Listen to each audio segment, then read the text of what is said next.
Okay, I'm going to start letting everybody in.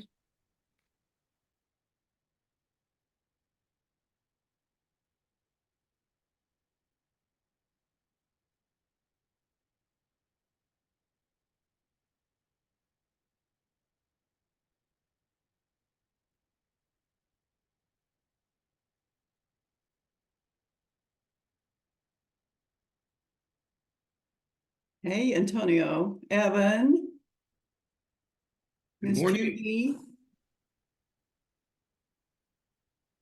Bon dia and happy birthday. Well, it was a few days ago, belated, but hope you're still celebrating, Della.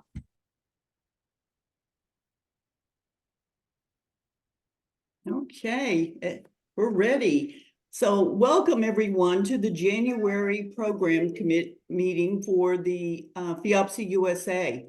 We're very pleased today to bring you our 2023 Grand Prix winner, Babcock Ranch. And today we have Dr. Jennifer Langell with us. And so I'm sure you saw her biography on the invitation, but for more than 25 years, Dr. Jennifer has championed the integration of green building principles with the sustainable design within the construction industry. Today, as the founder and president of Trifecta Construction Solutions, she remains an outspoken advocate and valued consultant to the development and construction industries that are incorporating sustainabilities into their projects and operations. Welcome, Dr. Jennifer. We're so glad to have you with us today. Thank you for asking me to join. Yeah, a couple of months ago, after our fall meeting, Carla and I got the pleasure of presenting the award to Sid Kitson, and Dr. Jennifer gave us a sustainability tour of Babcock, and it was wonderful. So we really enjoyed that and thought the membership would like to hear more about the new town in Florida. So Jennifer, take it away.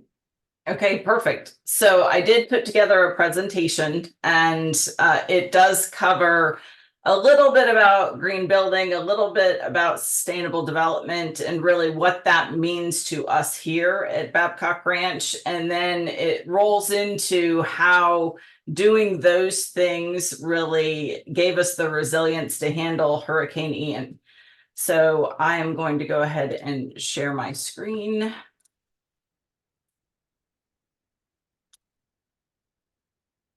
And so I hope everyone does see a PowerPoint presentation. Yes, I'm seeing nodding heads, so that's good.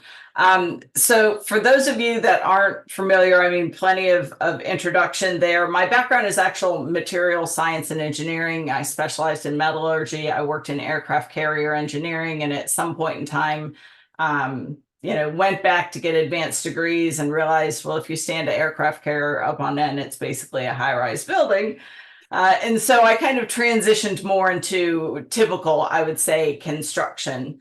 And so I really have been doing this about 26 plus years now. I also have a contractor's license, and we do everything from land developments as small as, I think the smallest one we've ever done is 5 acres, up to Babcock Ranch, which is close to 19,000.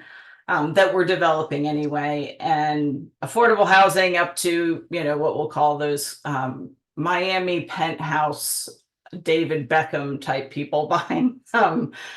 So we kind of span the whole width of all of, let's say, design and construction. I also was lucky enough to have this gig on the Discovery Channel. So I had 18 months traveling with Kevin O'Leary and Basil Singer, and we were scaling up experiments that researchers had been working on for 20, 30, 40 years and never had money to actually see if it would work in real life. So although Greenland was never on my bucket list, I did get to spend some time with very luxury accommodations, as you can see, sleeping on the ice in Greenland. So that gives you a whole new perspective as to what you want when you go search for a hotel. I used to say to my staff, make sure that there's a restaurant in the hotel or a bar, because if I get there late, I don't want to have to go search for something. And when I came back from Greenland, my level had basically dropped to indoor plumbing. So that was really my bar after coming back from the ice sheet. And someone also once asked me, or said the best shower in your life as a woman is after they finally let you give a shower after you've given birth. And I was like, not even close to the best shower of my life. We actually got snowed in the second time we went to Greenland and had to do an emergency evac. And that shower coming in after being on the ice for that long, because there's obviously no facilities and you take everything with you. I grabbed a 6-pack of beer and I stood in that hot shower for as long as I possibly could. So that was the best, absolute best shower of my life. So these are just some example projects that we've worked on. This top center is actually in Babcock Ranch. Stock Development did this house in particular. And so here you can maybe see a little bit about, trying to minimize some turf in the front yards and front porches and how we're really trying to put eyes on the street.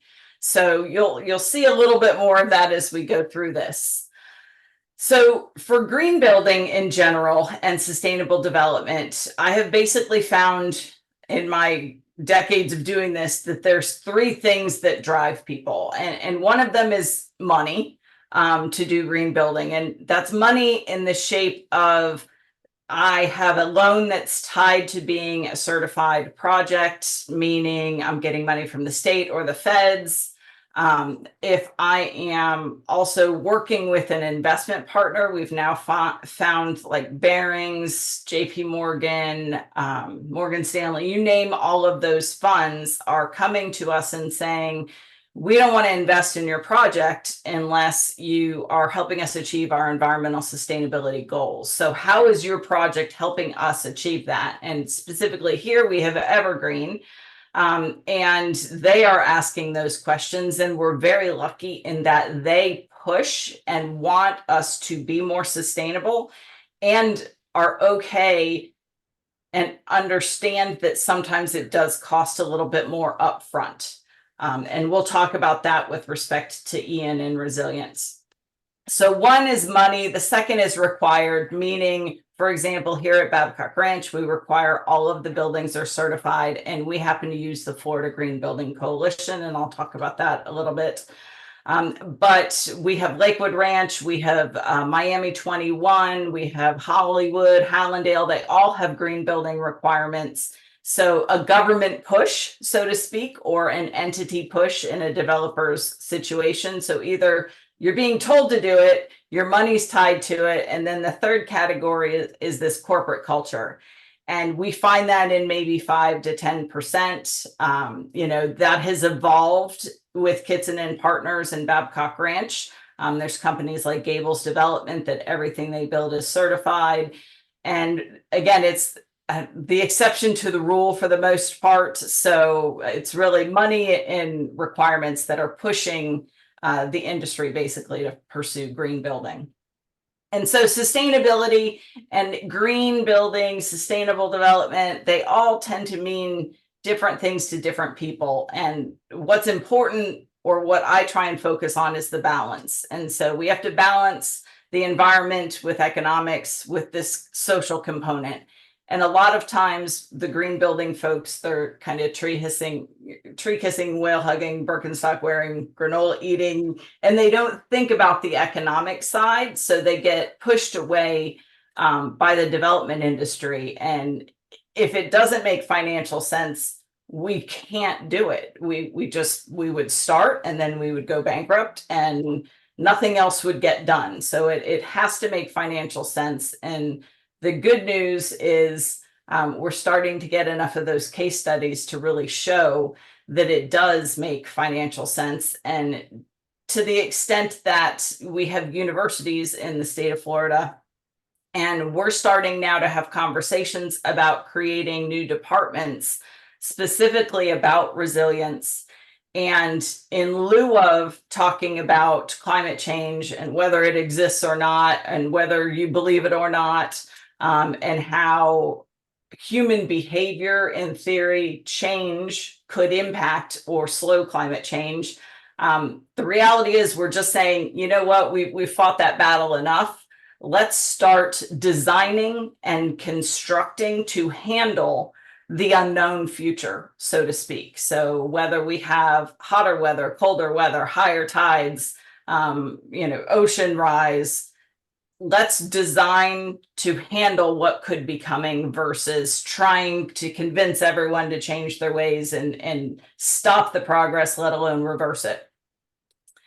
And so there is a little bit of difference between sustainability and resilience, but there's definitely overlap. So when we're thinking sustainability, we're definitely thinking renewable resources, and a little bit more about the environment than when we talk about resilience. And so resilience to me kind of summed up is really don't put all your eggs in one basket.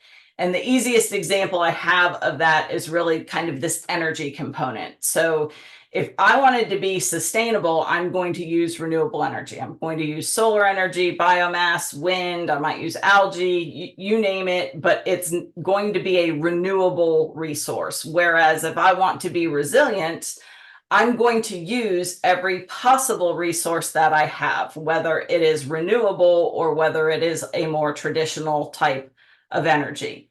So slight difference between the two. Resilience doesn't necessarily look specifically at what's the best for the environment. They're looking at what is the best from a quick recovery or not even skipping a beat type thing, from a community level. And so Babcock Ranch is really kind of the dream of Sid Kitson. And so Sid Kitson acquired the property. It was the largest land purchase in the history of Florida. It was roughly 92,000 acres that were purchased, and 74,000 of that was put back into permanent conservation. You see Area 6 here because that there were 10 areas, and Area 6 ended up being the area that was designated as to the future town of Babcock Ranch. And we really looked at trying to capture the most disturbed land, which is why it's not, a nice, pretty clean rectangle. And so there were tons of partners involved in this. Instead of fighting people like the Sierra Club or fighting the Audubon Society, we brought them into the table and had conversations with them, like, what would you like to see in this community? So it was really genuinely a partnership between a lot of individuals. And so if you don't know where we're located, we're in Southwest Florida. We're about 20 minutes from Fort Myers, downtown Fort Myers, close to Cape Coral, close to Punta Gorda. We have two airports that are within, I'd say, roughly 30 minutes from us. We have RSW, which is Fort Myers, and we also have Punta Gorda. And so, a lot of people, when it came to post-Hurricane Ian, said things like, you guys were lucky. And the bottom line is it really wasn't a luck situation. It was very intentional that we are located 20 miles inland. The sale of the property that went back into permanent conservation actually helped connect a wildlife corridor that goes from Lake Okeechobee all the way to Charlotte Harbor. So looking at, again, that connectivity of nature and making sure that we have areas for wildlife was critically important. And so when we talk about green building, we can talk about it both as a noun and a verb. So as a noun, it's that physical structure that ends from a process. And as a verb, it is the process of things we're doing, whether we're insulating to a higher level, whether we're performance testing. And the same thing goes for sustainable development. So it is both that community that results, or that development that results from a process. And I point out the top two pictures because this is a project down in Bonita Bay. It's actually called Bonita Bay. And the pre-development and post-development water quality, you can see the water quality has improved post-development. And so this was a community where there literally was a go, no-go map. And the developer walked that property with the engineers, and they called out and said, no, this is an area that you're not going to go because it's preserved or it's sensitive or it's habitat. So I like to show that just so people, in my opinion, can clearly see there is a difference between, again, that water quality and the flowways. And as a verb, it's all those things we do. So sometimes we're designing around trees or relocating trees or creating wildlife corridors. Sometimes we're restoring natural flowways. So it's a lot of those individual things. And with respect to Babcock Ranch, we really let the land dictate what was going to happen. And so tons of research with respect to site surveys, trail maps, potential uses for the property.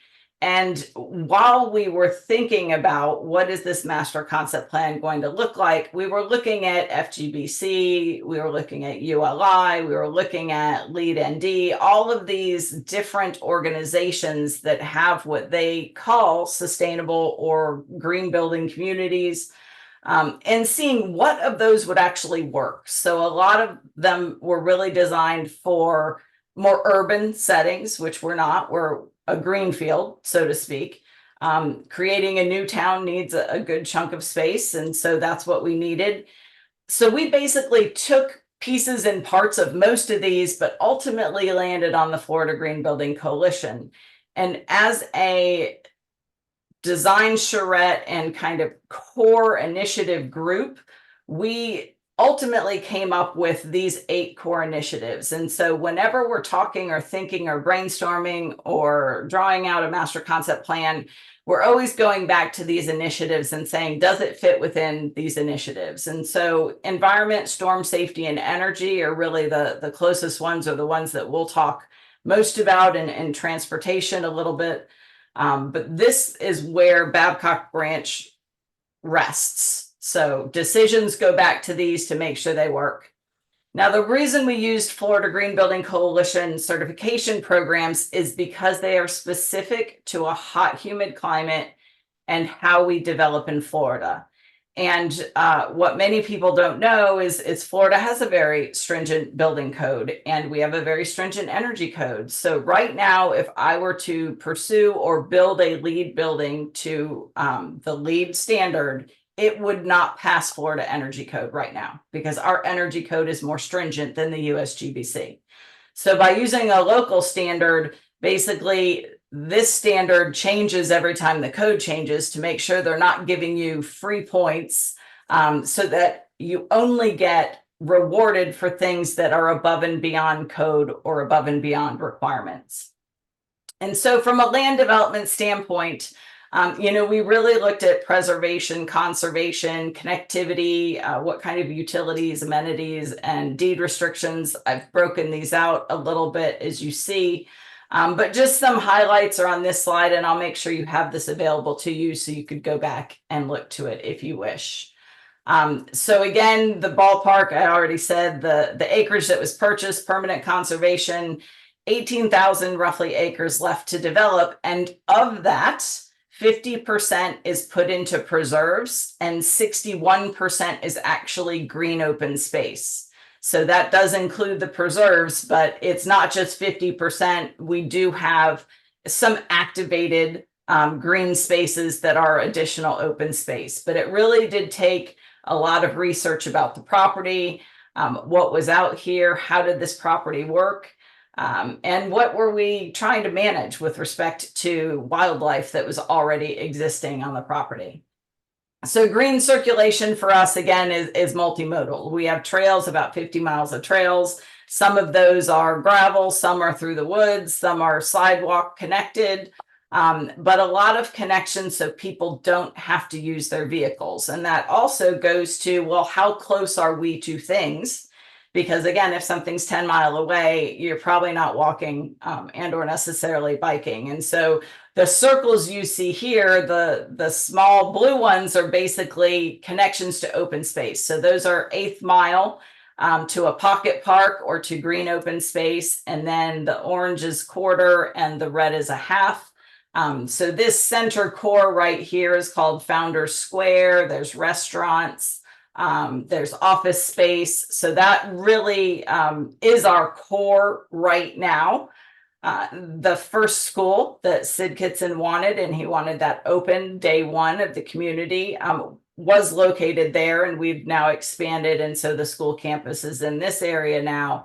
But we had children in school here before we had a single resident living on property, because that was how important he felt it was to start with a school in order to create a town and have something that was multi-generational.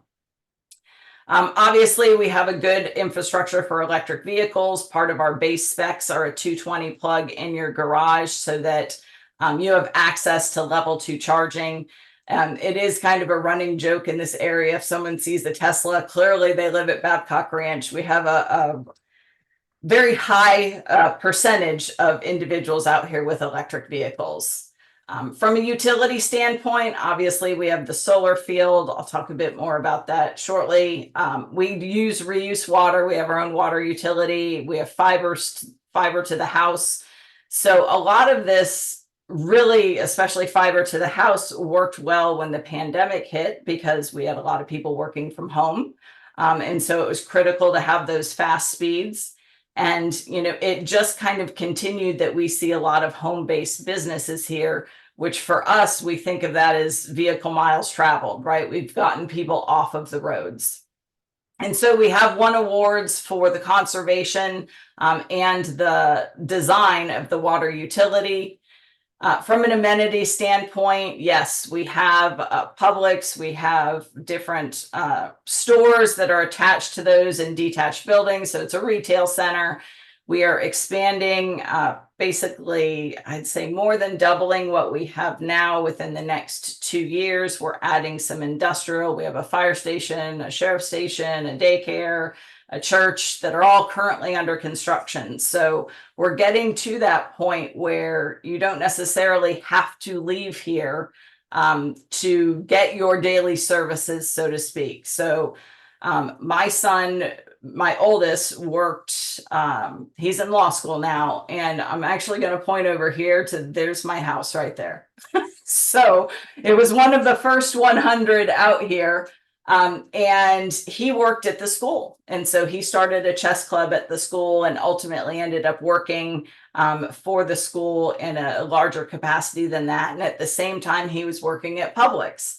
So he was working at Publix, saving money, living at home during undergrad, saving money for law school. And then he started working for someone in the community who they worked till 5, but their son got out at 3. So this 2-hour window, they needed someone to cover for childcare.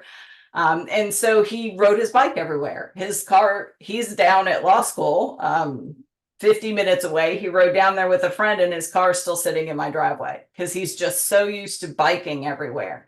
So we've seen kind of this little shift from a generational standpoint and a cultural standpoint of he's like, I don't need a car. I'm fine riding my bike everywhere. And so, of course, we have deed restrictions. This goes back to mostly native vegetation, drought tolerant vegetation. Absolutely, the aesthetics are in these as well, but it talks also about our certification.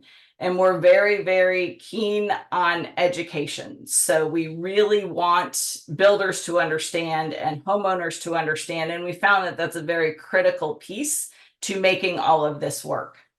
From a vertical standpoint, we look at, again, the Florida Green Building Coalition standards. They're the only standard that has a disaster mitigation section, and they are specifically designed for hot, humid climates.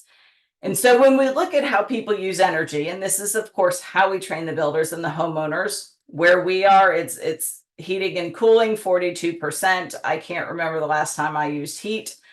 So that's basically all cooling, which of course relies back on how well are we insulating the building envelope and what kind of efficiency is there to the equipment that we're putting inside of the building. Here we also require performance testing because, again, we feel the data and measuring our performance as a community as a whole is critical so that we can indeed push those builders to the next level. If you're not familiar with a HERS index, it's basically the miles per hour for your vehicle associated with your house. So with respect to a HERS index, the lower the HERS index, the better. And so if you look at a typical house, so I had renovated a house that was built back in here. And when I renovated it, I was able to get it under 100. Right now, Florida code, with the code change that happened January 1st, 62 is about passing Florida code. Once you get down here to 0, you're what is called a zero energy home. 72 as of prior to this January was about where Florida Energy Code was, and the Babcock average is 58. So our lowest is a -17. Our highest was just in the high 60s. So our average is sitting around 58. With respect to water, we really did focus in on water. It's an easy thing to save, and it doesn't cost additional money. And so the mindset here is that sometimes to save energy, you have to buy a more efficient air conditioner, which is more expensive, and you have to add additional insulation, which might be more expensive. But a regular toilet and a low flow toilet are the exact same cost. So this was a very easy thing for us to push down to the builders and say, these are low cost things to do using drought tolerant vegetation versus non-drought tolerant, or Florida friendly vegetation versus, vegetation that doesn't or isn't adapted to this environment, are key in saving water. And so, of course, you can have landscapes that look beautiful that are minimal turf. So we try to minimize the turf in the front yards to 30% with a 50% max across the board for any residence. So low flow water sense fixtures, everything here is required to be at least water sense certified or better. Again, no cost to those items. We also talk about wellness and indoor environmental quality. So wellness, we usually tie back to the activities, what's going on in Founders Square, the trails, and really getting you outside. But inside is also very critical with respect to indoor air quality. And we have found that it does impact productivity, it impacts your health, or can impact your health. And what a lot of people don't necessarily understand is it's a lot of times us that are causing some of the indoor air quality problems. So it's not just a construction thing that we want to make sure we keep dust down. We want to use low VOC or volatile organic compound products. It's that when we add those scented candles or the kind of cleaners that we use, we're introducing chemicals into our environment. So we want to pay attention to that as an individual. Pressurization is also very critical here because of the hot, humid environment. So as soon as you run a bath fan or your clothes dryer, you're putting your house under negative pressure, and your house wants to be neutral. So it is going to suck in air from any crack and crevice it possibly can. And a lot of times that's air that's coming and being pulled down from your attic, which, as most of us know here, is 140 to 160 degrees. And so the last thing we want is to really pull in hot air, because again, that makes us have to cool more. So we're looking for dedicated fresh air intakes, pre-treating that air before we bring it inside. Filtration. So this is one of those things where the better the filter, so the higher the MERV rating. So a MERV is a minimum efficiency rating value. The higher the MERV, the more particles and the smaller the particles are that filter will collect. So MERVs go up to 16 is about a HEPA filter. There are higher ones for that for clean rooms. But what we find is what comes with the air handler or the air conditioning to start with is something you really can throw a golf ball through, right? It's not collecting much. So we really try and push people up to what's called a MERV 8. We don't push them higher, because if you go higher, you're going to create a pressure drop across your air conditioner system. And what that is basically, if you can think about trying to breathe through a sheet, doable, pretty easy to do, versus breathe through a pillow. And once you get above that MERV 8, you're trying to make your air conditioner breathe through a pillow and you're suffocating it. So that's when you wake up at 2 in the morning and you're hot and you go outside and your condensing unit is frozen over with ice. So MERV 8 or lower won't cause that. If you get above a MERV 8, you just need to make sure that you're working with your air conditioning contractor so that they understand and know that that's your goal, because they can adjust your system to handle it. But if you just go buy one, you kind of suffocate your system. From a material standpoint, as much as I want people using renewable materials or recyclable materials, that is all great, but I always focus in on durability, because if you only have to build it once, or you don't have to replace something because it fails, ultimately you're keeping things out of the landfill, you're using fewer materials. And so for the long term associated with the building life, durability is really the key. And we found that over multiple life cycle cost studies with flooring, with any kind of interior materials. If you get that product or even roofing that lasts for 50 years versus something that you have to change out every 5 years, every 10 years, every 15 years, whatever the case may be, it really is that durability and longevity that drives the cost equation associated. So the lower cost is always what will last the longest. It's the lower cost over time. Again, not necessarily the lower initial cost. And then from a disaster mitigation standpoint, so our biggest concern in Florida is moisture. And we get moisture in a lot of forms. So we get it, humidity constantly in the air. We get hurricanes.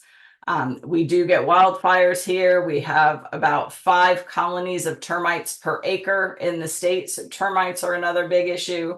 Lightning, you name it. So we look at all of these and say, how can we make a house more durable? And we really focused in on this durability section for our builders here. And so in comes Hurricane Ian. And again, what we heard a lot of was, 1, we were lucky. And 2, we didn't have the same hurricane everyone else had.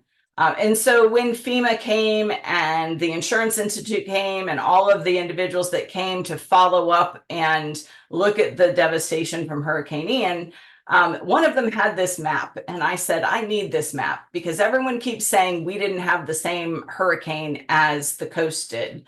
Well, landfall was here. So these winds were in the 130s, and Babcock Ranch is located roughly here. So we were about 8 miles per hour slower, where everyone in their minds is thinking, oh, we had 130 mile per hour winds and you had 80 mile per hour winds or 60 mile per hour winds, which wasn't the case. We were in the 110s, 120s for 8 to 9 hours. Now, the hurricane hit on Wednesday. So Thursday was kind of a assess and, minimal recovery mode. We had quite a few trees down. That was what I would say was probably the most damage. I'd say probably 50% of the trees were down. By Friday, I'd say 50% of that, they had stood back up and braced. By the end of the weekend, maybe there were 2 or 3 trees scattered that were still down. And so Monday, what we find out later is that a FEMA GO team had come to Babcock Ranch and had driven through Babcock Ranch and had reported back that the storm missed us, which was not the case. But we don't have this imaginary bubble protecting us or dome protecting us from the weather. And we actually never saw the eye of the storm. So we were in the southeast eye wall, is basically what passed over top of us. And so the supervisor didn't believe her GO team. And so she came out and then spoke with Sid Kitson and residents and found out the truth about what had gone on, which is what triggered kind of this research into Babcock Ranch, because we never lost power and we never lost water and we never lost internet. So I happened to have 2 different families that had evacuated and come to my house. So I had 9 adults, 5 kids, 4 dogs, and a cat. And the kids say that my house was like paradise because there were like feral children running around with iPads. We wanted them distracted from the storm because we're watching it live on TV because we had power and internet. But again, we wanted them to be distracted. So we let them use their devices at will. And so now they all want to come back and hang out here because they can. And so what was funny is putting one of these presentations together, I came across these old pictures of our original charrette for this community. And it kind of blew me away with the number of times I saw the word safety, safe, safety. There's one that says safe from hurricanes. And I was like, so this really was part of the plan. Sid really did want a community where you could shelter in place. And so in order to do that, it was critical to really look back at this property historically. So we went back to 1940s and we looked at the aerial photographs and looked at how did water want to flow on this site. And the site had been used for rock mining. It had been used for agriculture. And so you would see things like this, which is a weir that was designed to drain the land as quick as possible. And then, of course, we restored the land. So although we owned the land from 2004, 2005 on, we all know that there was a big downturn in the construction industry for a chunk of time, which was devastating for the industry, but I think was very beneficial for our community because it gave us time to rethink and to learn more and to redesign and really come up with this plan for what we're seeing now as the development of Babcock Ranch. And so while the downturn in construction was happening, we actually were out here restoring things like the flowways.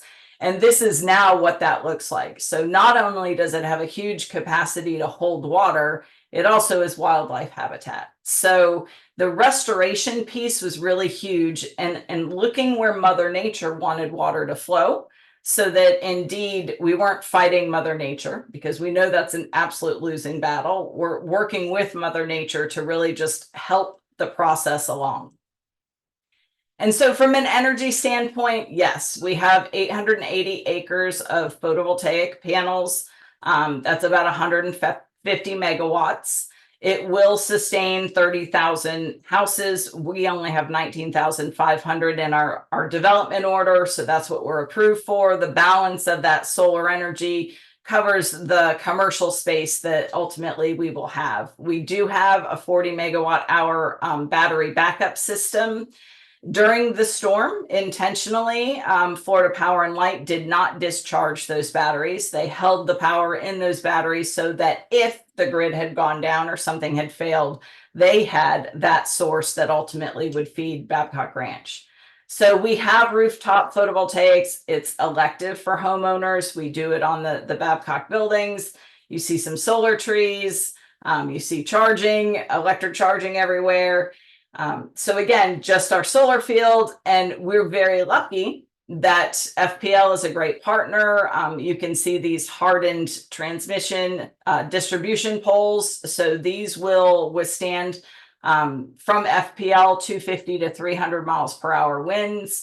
And so we had a lesson learned, quite honestly, from a previous storm. I think it was Ida, and Babcock Ranch lost power. And so that was 5 years prior, 5 or 6 years prior now. And no one was living out here, but indeed power went down. And how this solar panel used to work is the solar field fed the grid then fed Babcock Ranch. And so when the substation went down, that was when we lost power out here. So that wasn't acceptable to Sid. So he wanted to work with FPL, which we did. And now the solar field feeds Babcock Ranch directly at our own substation. And then we use whatever power we need. The balance then goes out to the grid. So we get serviced first, is basically how that is. And so with the hardened infrastructure and the solar field, additionally, we are tied to a natural gas plant. So solar field is about 6 miles north of me. Natural gas plant is about 6 miles south. You can see the battery backup here. So these are all batteries, indeed. And so if the solar field's not producing, then we're getting power from the natural gas plant. Well, once the winds hit 40 miles per hour, they have to shut down the turbines. So during the storm, we were actually being fed by the east coast of Florida with power. And then when the sun comes back, the solar kicks in. We never again had to discharge those batteries because we didn't lose power. We didn't lose the grid. We were very lucky to be part of that hardened infrastructure. And so you can see just solar on different buildings and the solar trees. our wastewater treatment plant, as well as our substation. And so when we debriefed after the storm, the question was, what if? What if we had more rain? What if we had higher winds? What if this substation had been hit by lightning? And this was our weakness, or our biggest, most obvious weakness was if this substation had been hit by lightning, we would have lost power. And so we are in the process of building a second substation here so that if one gets hit by lightning, the power gets rerouted through that second substation. And so stormwater, of course, you think rain with storms.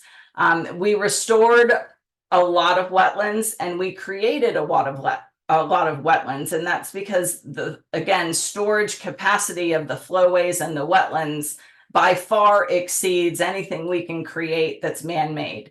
So yes, we have additional man-made items such as our lakes, we have bioswales, we have rain gardens. And so this picture right here, I'll call this kind of phase one of Babcock Ranch, shows all of those different components. And so every lake is connected to every other lake. We have, again, wetlands, man-made and natural.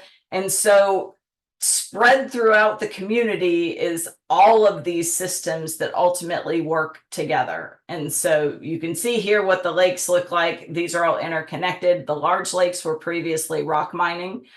We do monitor the water quality and lake levels. So during the entire storm, the civil engineer of record who lives here as well was monitoring the lake levels. Those satellites were also tied to someone in Tallahassee. So again, if we had lost power, we still had someone monitoring them. But ultimately, our lakes had 14 inches of additional capacity that we did not use. We did, however, talk to the homeowners before the storm and say, if our lakes crest, basically, because it was the end of rainy season, which we're back in rainy season somehow, but the lakes were very high. And how we have designed the system is that if the lakes were to exceed their capacity, the land between houses is lower and those lakes would flood, basically flow between the houses and flood the road.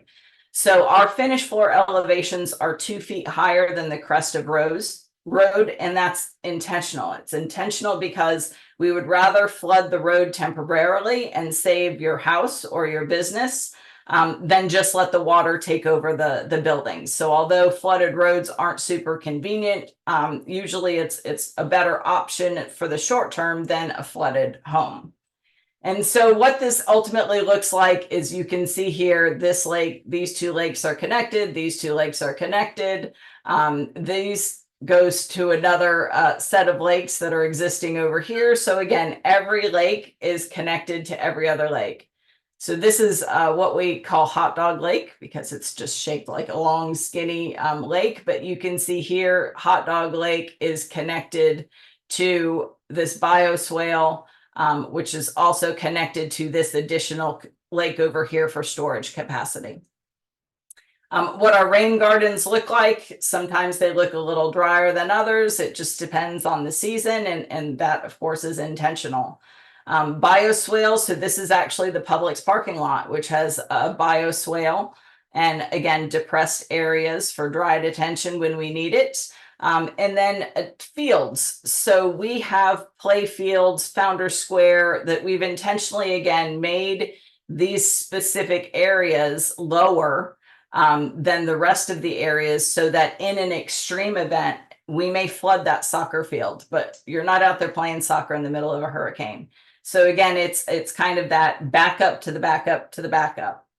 And we do have native vegetation. We really did feel that by looking at the plant palette out here, those plants have survived many storm seasons, decades of storm seasons. And so if this vegetation could live out here on its own without supplemental irrigation and withstand these storm seasons, that was the right type of vegetation that we should put in. And so once we go through an area, we really do try again to minimize the turf. On banks of lakes, it's Bahia, so it's non-irrigated, but definitely focusing in on that native vegetation. We also are lucky, very lucky, to have an ICC 500 certified hurricane shelter. It's called the Field House. It doubles as a gym and cafeteria for the high school. So the high school and this building were built at the same time. ICC 500 is very stringent. So anything like mechanical equipment on the roof is protected by steel beams and a grading system so that windborne debris cannot bust the equipment. You must have backup. So we do have a full generator. The generator can run the entire building, and we have 3 days of gas that we keep on site. If we were to lose water, we have backup wells so that we could continue to flush toilets and handle the sanitary. So all of the ICC is really, again, backup to backup, normal power generator, and worst case scenario is it can be passively ventilated as well. So there are designed in louvers and ways to kind of create those conductive currents through the building to keep it cool. This building was not ready when the hurricane hit. We did not have the quantity of water we're required to store on site. We did not have our permanent generator. We had our temporary generator, and that was a supply chain issue.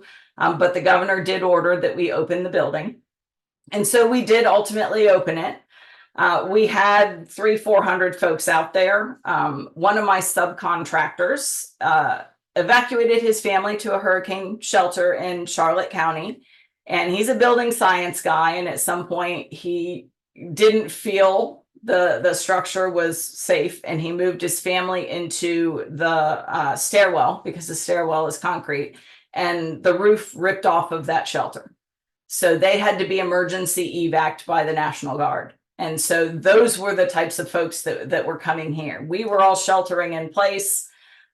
This was available for the surrounding communities. But when that storm was coming, I pulled out my construction drawings and I looked at the wind load my building was designed to, my house was designed to, and I looked at the wind load for the trusses, and it was 160 and 170. And so if the storm had been stronger, yes, likely we would have gone here. The skinniest wall is 8-inch thick solid concrete. The 4 windows in the building are over 2-inch thick glass. So it's missile-proof glass. So again, I would be completely confident being in that building. From a residential standpoint, Florida building code works, I think is really the ultimate story here, is that we have what's called a continuous load path that's required by our code, which means your roof is tied to your walls, and these are hurricane straps that go around your trusses. Those walls are tied to the concrete through solid cells with embedded rebar. So your entire structure is tied together, and that is just part of our code. But every house, again, has to be code plus because we require building certification. And as I mentioned, we focused in on durability. So whether it's peel and stick or sealing seams or using spray foam insulation or Miami-Dade approved garage doors, class of shingles that are more sturdy than a typical shingle that would be required. So these are all things that our builders ultimately did. And so, what we found is our outcome was basically, we run about 50% water use reduction for exterior, 30 plus for interior, with looking at removed CO2, and whether that's just from power generation in our solar plant, or we have a very extensive and comprehensive recycling program out here. And so the recycling that doesn't require the withdrawal of raw materials also has an offset for CO2. The question always is, does it work? Well, I pulled these numbers, and so we're number 7 master plan community, top selling master plan community. The numbers they have here, it's 900 and something. You guys are over those numbers on the right side of my screen, so I'm not seeing the number, but I do know it actually was 1,300 and change. So we did finally get that update. So I don't necessarily know how or when they get their numbers, but I know for this past year, we were 1,300. And so did we have damage? Yes. This is a tree that was down. Literally the day before the storm, we had people planting trees. We had houses under construction because we weren't in the cone. You can see some signage damage. You can see this fence a little bit bent. It's minimal damage. And so initially when we assessed, we looked at between the homes and the buildings and the damage that you see here, we are at about $500,000 of damage versus the billions of dollars that the rest of the community is experiencing. Now we have looked to see where can we improve. And so we're kind of shoring up some of those lake shores because we had white caps on them. And so we ultimately did have erosion of our coastline, you could call it.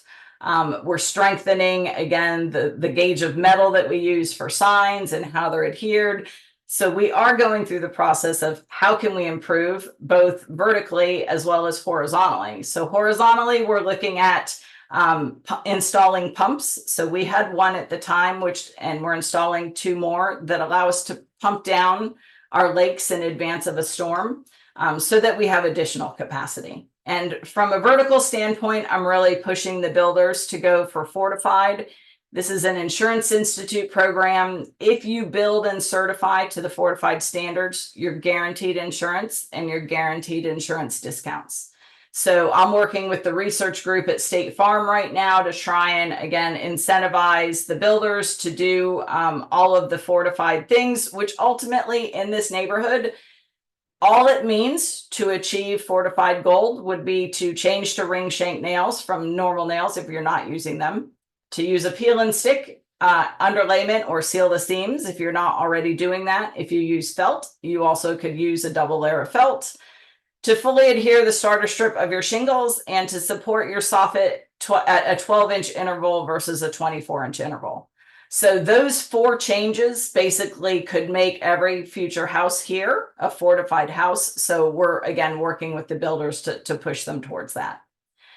We do have a street called Innovation Way. This is just kind of cool. It really has nothing to do with Ian or anything else, but this is a Ford Lightning, and this Ford Lightning can actually back power this house for 24 hours. So we're testing some of these market strategies. All of the builders put different things in there from the market to see how consumers responded to them. And so this is just one example. And with that, I will stop because I know I'm over my little 45-minute time frame so that we can get some questions in. Oh, Thanks. that was a wonderful presentation. Thank you. Carla, do we have any questions? We do. We really had one. First of all, Jennifer, thank you. I think the chat was really filled with a lot of positive affirmation and wishing that more people and developers did something similar. But one of the questions that did come up, and Marlene asked, is this development part of a community development district? So we are our own ISD. So we're an independent special district. So we do have our own kind of rules and regulations. We always, of course, follow Charlotte County. We also have some property in Lee County. But we are an independent special district. Yeah. Okay, I so think you're the not part question of probably the was, tax district then. Sorry, yeah, Della. is there extra taxes? Are there extra taxes? So we don't necessarily have extra taxes, but you will find that we do have an HOA, and then we have another fee that is for that independent special district. So I guess you could call that another tax. I believe that one's annual and the HOA is quarterly. Right. Okay. I appreciate that. And one of the lines you said sort of struck me. Did you, and I hope I wrote this down right, or I'm kind of horrified that I wrote this down. 5 colonies of termites per acre in Florida?